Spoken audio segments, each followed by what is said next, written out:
రెండవ దినవృత్తాంతాల గ్రంథం 12వ అధ్యాయం.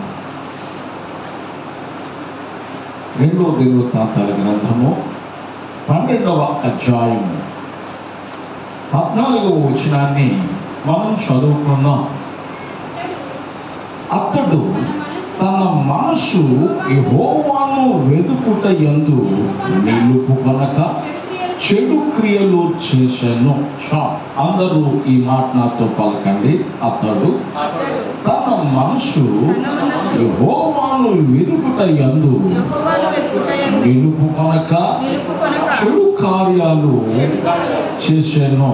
మరొకసారి, అతడు తన మనసు యెహోవాను వెదుకుట యందు నిలుపుకొనక చెడు క్రియలు చేశాను. దేవుని వాక్యాన్ని కొన్ని నిమిషాలు మనం ధ్యానం చేద్దాం. రెండవ దినవృత్తాంతాల గ్రంథం 14వ అధ్యాయం 12వ అధ్యాయం 14వ వచనంలో మనం చదువుకున్నాం. ఈ మాట చాలా ప్రాముఖ్యం. బైబిల్ సెలవిస్తుంది, అతడు తన మనసు యెహోవాను వెతుకుట యందు నిలుపుకొనక చెడు క్రియలు చేశాడు. ఎవరు ఇతడు అని అంటే రెహబాము. ఎవరండి ఇతడు? రెహబాము అనే రాజు. ఈ రెహబాము ఎవరి కొడుకు అని అంటే సొలొమోను కొడుకు. ఎవరు కొడుకు అండి? సొలొమోను కొడుకు. సొలొమోను ఎవరు కొడుకు అంటే దావీదు కొడుకు. బైబిల్ సెలవిస్తుంది, దావీదు దేవుని హృదయానుసారిగా మారి దేవుని వెంబడించిన వాడు, దేవునికి ఇష్టడుగా బ్రతికిన వాడు. చివరికి సొలొమోను కూడా ఆరంభం బాగుంది, తర్వాత కొంచెం మధ్యలో దిగజారిన, చివరికి ప్రసంగి గ్రంథంలో ఆ మాట ద్వారా, చివరి అధ్యాయంలో ఆ మాట ద్వారా అతడు కూడా సరయ్యాడు అనే ఆలోచన అనుకోవచ్చు, ఆలోచన చేయొచ్చు సరయ్యాడని. కానీ సొలొమోను కొడుకైన రెహబాము అతడట చెడు క్రియలు చేశాడట. ఏ క్రియలు? అందరూ చెప్పాలి. అతడు తన మనసును యెహోవా యందు నిలుపుకొనక దేవుడి విషయంలో చెడును తలంచి చెడు కార్యాలు, చెడు క్రియలు అతడు చేశాడు. దేవుడు ఇతనికి మేలు చేస్తే చెడు చేశాడా? దేవుడు కీడు చేస్తే దేవుడి విషయంలో చెడు చేశాడా అని అంటే దావీదును బట్టి, సొలొమోనును బట్టి రెహబామును దేవుడు ఆశీర్వదించాడు, రాజుగా స్థిరపరిచాడు, రాజుగా బలపరిచాడు. ఇటువంటి మేలు పొందుకున్న రెహబాము చెడు క్రియలు చేశాడట దేవుడి విషయంలో. ఏ విషయంలో? ఎవరి విషయంలో? దేవుడి విషయంలో చెడు క్రియలు చేశాడట. ఏ పరిస్థితిలో అని అంటే వాక్యంలో రాయబడింది. ఆ మాట మనం చదువుకున్నాం. దేవుడు ఏం చేస్తే ఇతడు చెడు క్రియలు చేశాడో ఆ మాట మనం కూడా చదువుకుందాం. రెండవ దినవృత్తాంతాల గ్రంథం 12వ అధ్యాయము 1వ వచనాన్ని మనం చదువుకుందాం. రెహబాము రాజ్యము స్థిరపడి తాను బలపరచబడిన తరువాత అతడును ఇశ్రాయేలీయులందరూ యెహోవా ధర్మశాస్త్రమును విసర్జించిరి. బాగా ఆలోచించండి. దేవుని వాక్యం సెలవిస్తుంది, దేవుడు దావీదును బట్టి సొలొమోనును ఆశీర్వదించాడు, దావీదును బట్టి దావీదు గోత్రాన్ని దేవుడు ఆశీర్వదించాడు. నిరంతరం రాజులుగా వారి గోత్రంలో ఉన్నవారు ఉండాలని దేవుడు తలంచాడు. అట్లాగే దావీదు తర్వాత సొలొమోను తర్వాత 3వ రాజు ఆ గోత్రములో రెహబాము. ఇతరులను కూడా దేవుడు ప్రేమించి దేవుడు మేలు చేశాడట. ఎట్లా చేశాడంటే రెహబాము రాజ్యమును దేవుడు స్థిరపరిచాడట. ఏం చేశాడట? రెహబాము రాజ్యమును ఏం చేశాడో స్థిరపరిచాడు. స్థిరపరిచి ప్లస్ దేవుడు ఆ రాజ్యాన్ని బలపరిచాడు. ఏం చేశాడు? స్థిరపరచడమే కాదు, ఆ రాజ్యాన్ని దేవుడు బలపరిచాడు. దేవుడు స్థిరపరచి, దేవుడు బలపరిస్తే రెహబాము తాను చెడింది గాక తనతో ఉన్న వారిని చెడగొట్టాడు. ఏ రకంగా చెడగొట్టాడు అంటే, అతడును ఇశ్రాయేలీయులందరూ స్థిరపడిన తర్వాత రాజు, బలపడిన తర్వాత రాజు, అతనితో ఉన్న సైన్యము, అతనితో ఉన్న జనము ఏం చేశారంటే యెహోవా ధర్మశాస్త్రమును వారు విసర్జించారట. యెహోవా ధర్మశాస్త్రాన్ని త్రోసిపుచ్చారట. యెహోవా ధర్మశాస్త్రాన్ని అనుసరించటం మానేశారట. దేవుని వాక్యానికి వారు విలువివ్వటం, ప్రాధాన్యత ఇవ్వటం మానివేశారట. ఎంత దుఃఖకరమైన విషయం. దేవుని బిడ్డలారా, నువ్వెంతటి వాడవైనా, ఎంతటి ఘనుడువైనా, ఎంత ఘనహీనమైన స్థితిలో ఉన్నవాడవైనా, నీవు అన్ని విధాలుగా సుఖ సౌఖ్యాలతో ఉండాలి అని అంటే మనకు వాక్యం అనేది అవసరం. స్తోత్రం చెప్పండి. దేవుని వాక్యాన్ని చదవక తప్పకుండా చదవాలి. చదవలేను, చదవడానికి టైం లేదు అనే వారు దేవుడికి అవసరం లేదు. నాకు టైం లేదండి, నేను చాలా బిజీ అండి అని మనసు నీలో ఉంటే ఆ నష్టం ఏంటో నువ్వు చూడగలుగుతావు.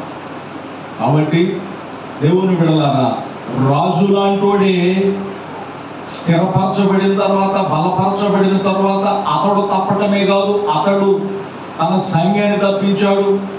అతడు రాజ్యంలో ఉన్న ప్రజలందరిని కూడా త్రోవ తప్పించాడు.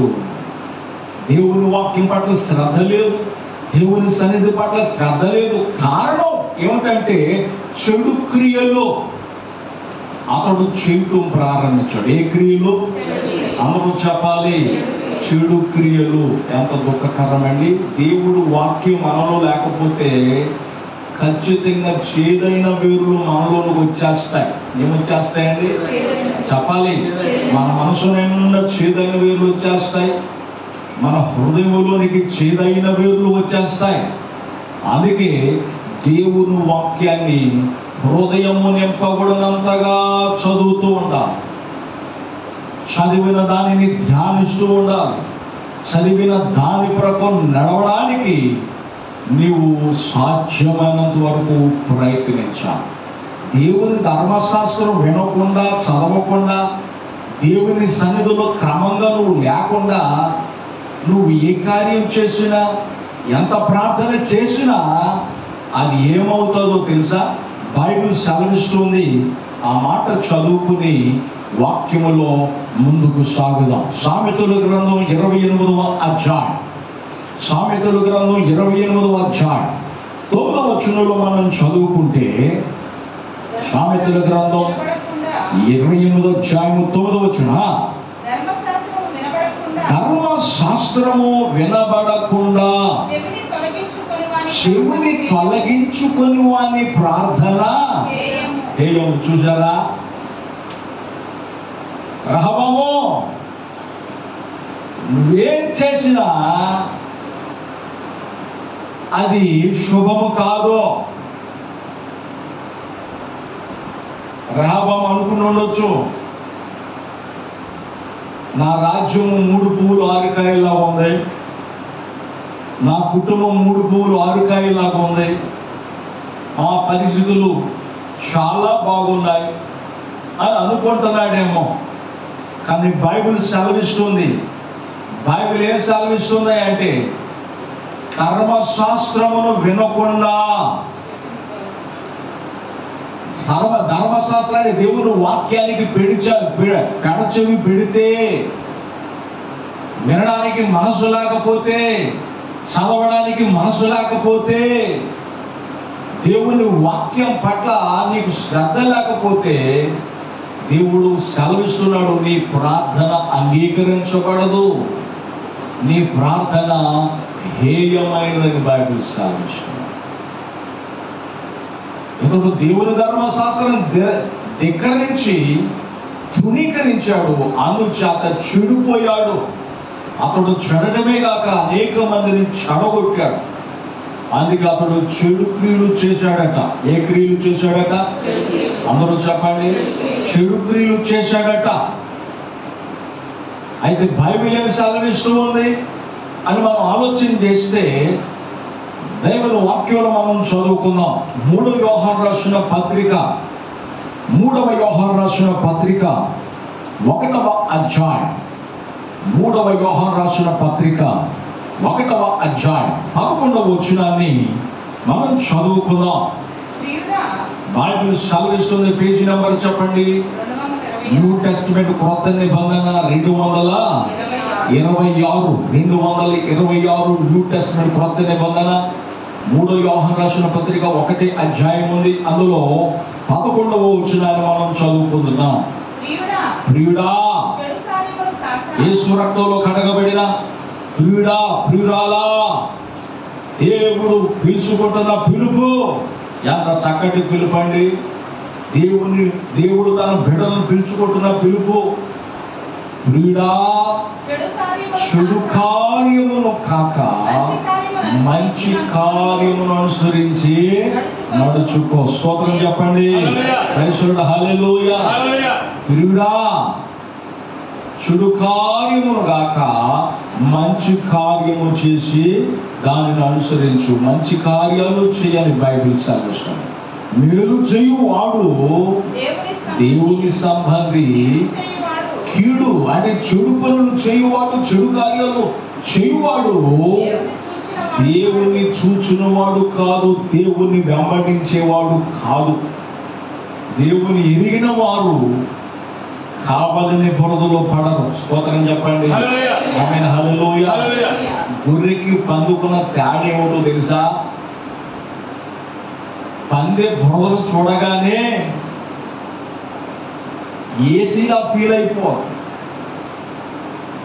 ఈ వేసవి కాలంలో మనుషుడు చల్లదనం కొరకు తహతహలాడుతున్నాడు.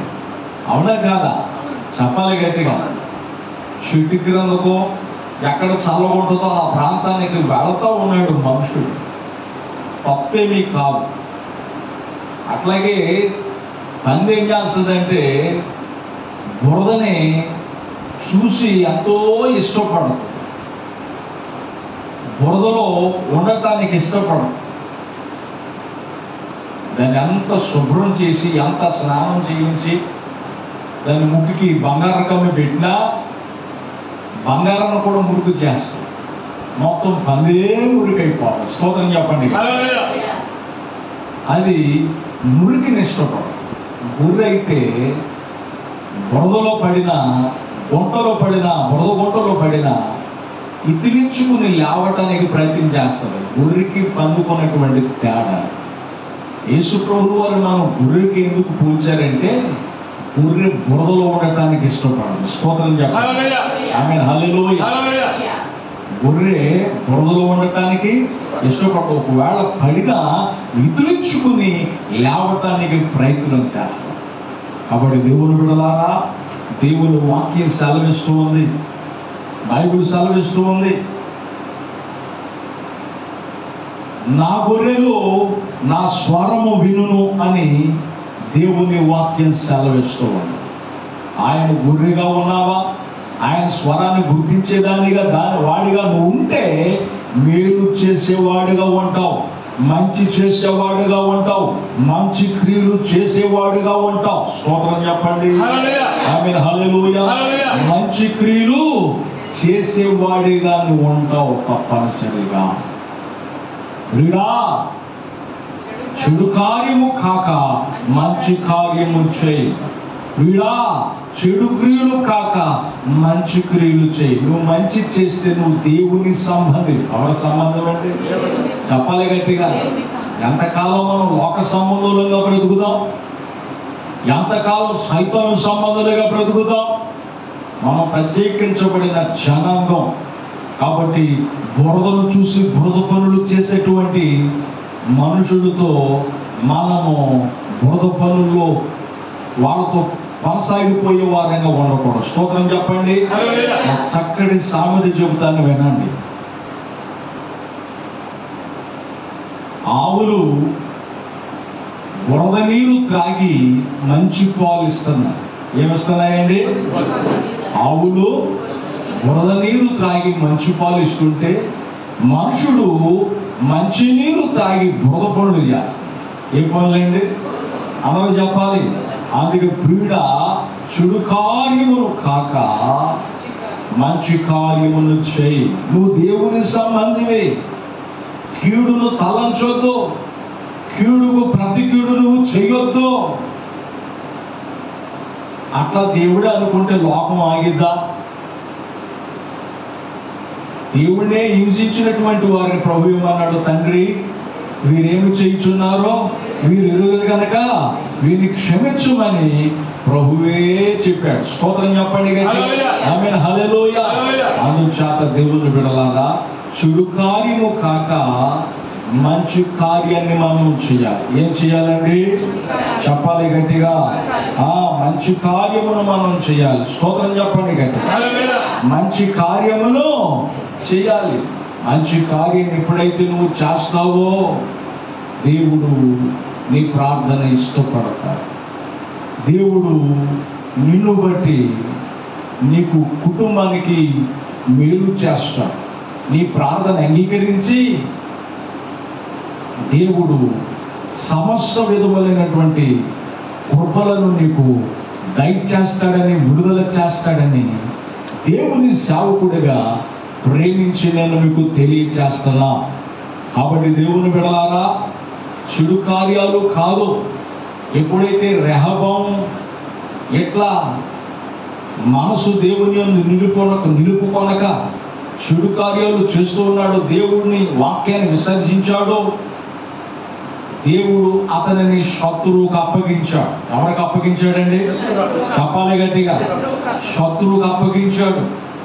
శత్రువుకు అప్పగిస్తే ఆ శత్రువు దగ్గర కొనుక్కోబడినప్పుడు శత్రువు వచ్చి దాడి చేసి మందులో ఉన్నది, వారి ఇంట్లో ఉన్నది, సమాజంలో ఉన్నది అంత శత్రువు ఎత్తుకుపోయాడు. అటువంటి పర్యాయంలో మరలా బుద్ధి వచ్చి ఆలోచన చేసుకుని సరి చేసుకుని రెహబాము ఏం చేశాడంటే, బైబిల్ సెలవిస్తుంది 2వ దినవృత్తాంతాల గ్రంథం 12వ అధ్యాయము 2వ దినవృత్తాంతాల గ్రంథం 12వ అధ్యాయము 6-7 వచనాలు మనం చదువుకుంటే, అప్పుడు ఇశ్రాయేలీయుల అధిపతులను రాజును తమ్మును తాము ఏం చేసుకున్నారు? తగ్గించుకొని యెహోవా న్యాయస్థుడని ఒప్పుకొనిరి. వారు తమ్మును తాము తగ్గించుకొనుట యెహోవా చూచెను. స్తోత్రం చెప్పండి. ఆమేన్, హల్లెలూయా.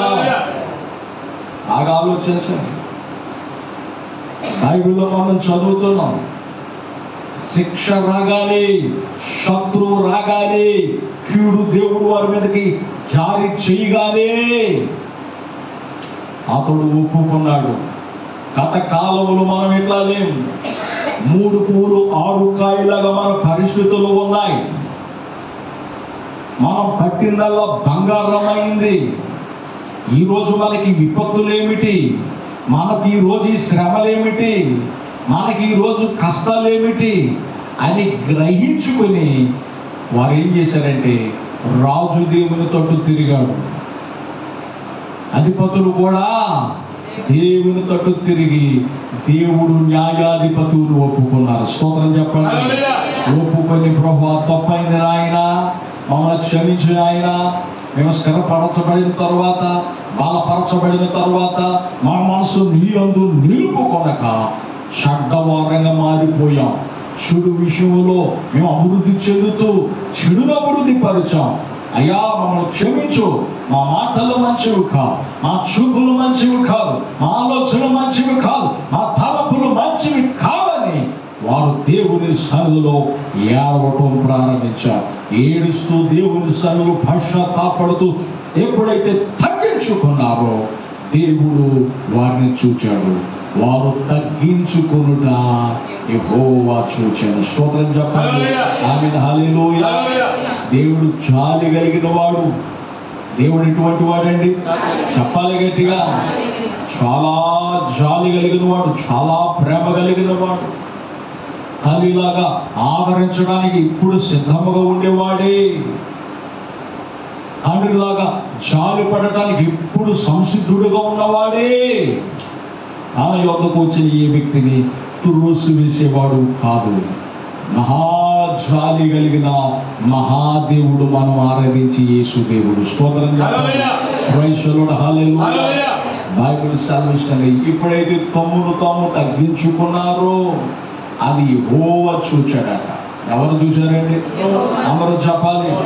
వారు తగ్గించుకోవడం ఎవరు చూశారు? చెప్పండి గట్టిగా, చెప్పాలి గట్టిగా.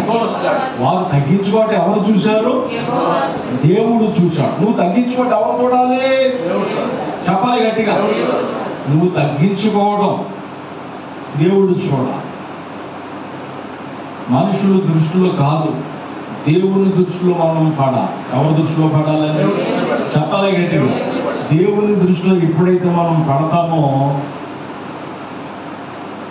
దేవుడు నువ్వు ఎక్కడున్నా నీ దగ్గరికి వడ్డించేదానికి నీకు తీసుకొస్తాడు. స్తోత్రం చెప్పండి. పంతులు నువ్వు ఎక్కడైనా కూర్చో, వడ్డించేవాడు మనోడైతే ఏదైనా సరే మన దగ్గరికి రావాల్సిందే. అట్లాగే నువ్వు తగ్గించుకోవటం దేవుడు చూచాడనుకో, దేవుడికి నువ్వు నచ్చావనుకో, నువ్వు ఎక్కడో నీ దగ్గరికి తన శ్రేష్ఠకరమైన ఆశీర్వాదాలతో నేను ఎదుర్కోవడానికి వస్తాడు. స్తోత్రం చెప్పండి. ఆమేన్, హల్లెలూయా. నువ్వు తగ్గించుకోవాలి. ఎవరు చూచేంత వరకు? చెప్పాలి గట్టిగా. దేవుడు చూచేంత వరకు తగ్గించుకోవాలి. అట్లా అన్నానని ఎదుర్కొన్న గీదులు వస్తుంటే మాస్టర్ గారు తగ్గించుకోమన్నాడమ్మా, పర్వాలేదు పడవలే అని చెప్పేసి దారంగా పోతా గీదుల దగ్గర కూడా తగ్గించుకున్నప్పుడు ఏం చేస్తాయి? ఎత్తి భుజాలు వేసుకుంటాయి. స్తోత్రం చెప్పండి. ఆమేన్, హల్లెలూయా. తగ్గించుకోవటం అంటే అది కాదమ్మా, అక్కడ వివేకం ఉపయోగించాలి. ఈ కుక్క కరిసిద్దేమో, ఈ గేదె పొడిసిద్దేమో అని చెప్పేసి కొంచెం దూరంగా వెళ్ళాలి. అక్కడ వివేకం ఉపయోగించుకోవాలి. అంతేగాని వాడి దగ్గర తగ్గించుకోవటం కాదు, దేవుడి దగ్గర తగ్గించుకోవాలి. స్తోత్రం చెప్పండి గట్టిగా. ఆమేన్, హల్లెలూయా. కానీ మనం ఏం చేస్తామంటే తగ్గించుకున్నారు కానీ జనాలు చూడాలి. ఎవరు చూడాలి? దేవుని బిడ్డలారా, బైబిల్ సెలవిస్తుంది, తనను తాను తగ్గించుకొని వారిని దేవుడు హెచ్చిస్తాడు. దేవుడు ఏం చేస్తాడండి? చెప్పాలి గట్టిగా. దేవుడు హెచ్చిస్తాడు. ఆయన హెచ్చించాడు అనుకో, తన ప్రజల ప్రధానులతో కూర్చుండబెడతాడు. ఎక్కడ కూర్చోబెడతాడండి? తన ప్రజల ప్రధానులతో కూర్చుండబెడతాడు.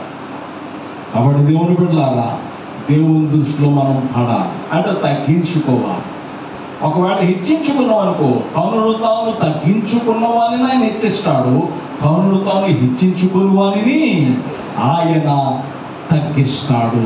నువ్వు హెచ్చించబడటం కావాలా, తగ్గించబడటం కావాలా? చెప్పాలి గట్టిగా, చెప్పాలి, చెప్పండి గట్టిగా. దేవుని ఎదుట తగ్గించుకునేవారుగా జీవించాలి. గత శుద్ధీకరణ కూడుకు మొదలుకొని ఈ శుద్ధీకరణ కూడుకు వరకు దేవుడి దగ్గర, దేవుడి విషయంలో దేవుని ఎదుట ఎట్లా ఉన్నావు? దేవుడు ఈ రీతిగా అంటున్నాడా? మెన్ని టేకలు పాన్సెన్ త్రాసులో తోసగా నువ్వు తేలిపోయావు అంటున్నాడా? జాగ్రత్త. బెల్షస్సర్ రాజు, నెబుకద్నెజరు కొడుకు రాజు, బెల్షస్సర్ రాజుగా అహంకరించి గర్వించి యెరూషలేము మందిరంలోంచి తీసుకొచ్చిన పాత్రలలో, బంగారు పాత్రలలో ద్రాక్షారసము అతడు పోసుకుని, అతడితో ఉన్నటువంటి అధిపతులు పోసుకుని గర్వించి త్రాగుతున్నారు. దేవుడు హెచ్చరించాడు. స్తోత్రం చెప్పండి. బెల్షస్సరు, ఎంతటితో నీ రాజ్యం కొట్టివేయబడుతుంది. దేవునికి ప్రతిష్ఠించబడిన బంగారు పాత్రలలో దేవుడు మందులోనై పరిశుద్ధమైనవని, ప్రతిష్ఠించబడినవని తెలుసు కూడా నీవు ఈ రీతిగా అహంకరించి చేశావు. ఈ రాత్రి నువ్వు హతుడు అయిపోతున్నావు. ఈ రాత్రి నువ్వు చనిపోబోతున్నావు. ఒక కష్టం వచ్చి రాసిందట గోడ మీద రాత. ఆ రాత ఎవరికి తెలియదు. దానియేలు వచ్చి ఆ రాతను రాశాడు. ఆ రాతను చదివాడు. ఆ రాత ఏంటంటే మెనెటెకెల్ పార్సెన్, త్రాచులో తోచగా నీవు తేలిపోయావు. నీ ప్రభుత్వం తేలిపోయింది. నీ తండ్రి లాంటి వాడు కాదు. నువ్వు అహంకారివి, గర్విస్తువి కనుక నీ గర్వాన్ని బట్టి నువ్వు నాశనం అయిపోతావు. నీ రాజ్యం నీకు ఉండదు. దేవుడు చెప్పేశాడు. కాబట్టి దేవుని బిడ్డలారా, దేవుడి దగ్గర ఎంతటి వాడమైనా తల దించుకుని బ్రతకాలి. తల వంచుకుని బ్రతకాలి. తల వంచుకుని దేవుడు చూచేంత వరకు నువ్వు తగ్గించుకుంటే దేవుడు నీ దేన స్థితిని జ్ఞాపకం చేసుకుని ఉన్నత స్థితిలోనికి దేవుడు నిన్ను నడిపిస్తాడు. స్తోత్రం చెప్పండి. ఆమేన్, హల్లెలూయా. కాబట్టి నా ప్రియ దేవుడు బిడ్డలారా, బైబిల్లో మనం చదువుతూ ఉన్నాం, వారు తగ్గించుకోవడం యెహోవా చూచాడు. వారు తగ్గించుకోవడం యెహోవా చూచాడు కనుక వారిని ఏం చేయలేదట. దయచేసి ఆ మాట మనం చదువుదాం. చూడండి, ఇదే 2 దినవృత్తాంతాల గ్రంథం 12వ అధ్యాయము 12వ వచనాన్ని మనం చదువుకుందాం. అతడు తన్ను తాను తగ్గించుకొనినందున యెహోవా అతనిని బుద్ధిగా నిర్మూలము చేయక యోదావారు కొంత మట్టుకు మంచితనము అనుసరించుట చూచి తన కోపము అతని మీద నుండి త్రిప్పుకొనేను. స్తోత్రం చెప్పండి. తగ్గించుకొనుటను బట్టి దేవుడు కోపం చల్లారి, పశ్చాత్తాపడటం బట్టి దేవుడు కోపం అతని మీద చల్లారింది. దేవుడి దగ్గర సరి చేసుకోవాలి. దేవుడి దగ్గర ఏం చేసుకోవాలి? చెప్పాలి గట్టిగా. దేవుడి దగ్గర ఎంత సరి చేసుకుంటామో అంత సంతోషం ఉంటుంది మనకి. దేవుడి దగ్గర దేవుడితో ఎంత సమాధాన పడతామో అది వర్ణనాతీతమైనటువంటి సంతోషం. అది పొందిన వానికి తప్ప వేరే వానికి అర్థం కాదు ఆ సంతోషం. కాబట్టి దేవుని బిడ్డలారా, దేవుడిచ్చే సంతోషం దానం ఇవ్వలేదు. దేవుడిచ్చే ఆనందం బంగారు వజ్రాలు వైడూర్యాలు ఇవ్వలేవు. కాబట్టి దేవుడు అతని మీద అతను తగ్గించుకోవడం బట్టి అతని మీద కోపపడలేదట. అతని మీద ఏం చేయలేదు? చెప్పాలి గట్టిగా. అందుకే నిర్మూలము చెయ్యలేదు, నాశనము చెయ్యలేదు. దేవుడి సన్నిధిలో మనం తగ్గించుకుంటే దేవుడు ఏం చేస్తాడంటే, నాశనం చేద్దామని వచ్చిన దేవుడు నువ్వు తగ్గించుకోవటం చూసి అరే అని జాలిపడి దీవించి వెళ్ళిపోతాడు. స్తోత్రం చెప్పండి. ఏం చేస్తాడు ఆయన? చెప్పాలి గట్టిగా. దీవించి వెళ్ళిపోతాడు. తగ్గించుకుని దేవుని ధర్మశాస్త్రాన్ని అనుసరించారు వాడు. దేవునికి ప్రాముఖ్యత ఇచ్చారు వాడు. ఎవరికి ప్రాముఖ్యత ఇచ్చారండి? చెప్పాలి గట్టిగా. దేవునికి ప్రాముఖ్యత ఇచ్చారు. ఎప్పుడైతే దేవుడికి ప్రాముఖ్యత ఇచ్చారో దేవుడు వారిని జ్ఞాపకం చేసుకున్నాడు. దేవుడు ఏం చేశాడండి? చెప్పాలి గట్టిగా. దేవుడు వారిని జ్ఞాపకం చేసుకున్నాడు. కనుక దేవుని బిడ్డలారా, దేవుడి సన్నిధిలో సరి చేసుకుందాం, దేవుడి సన్నిధిలో తగ్గించుకుందాం, మంచి కార్యాలు చేద్దాం, దేవుని దృష్టిలో పడదాం, దేవుని ద్వారా దీవించబడదాం. దేవుడి మాటలు దీవించును గాక. ఆమేన్.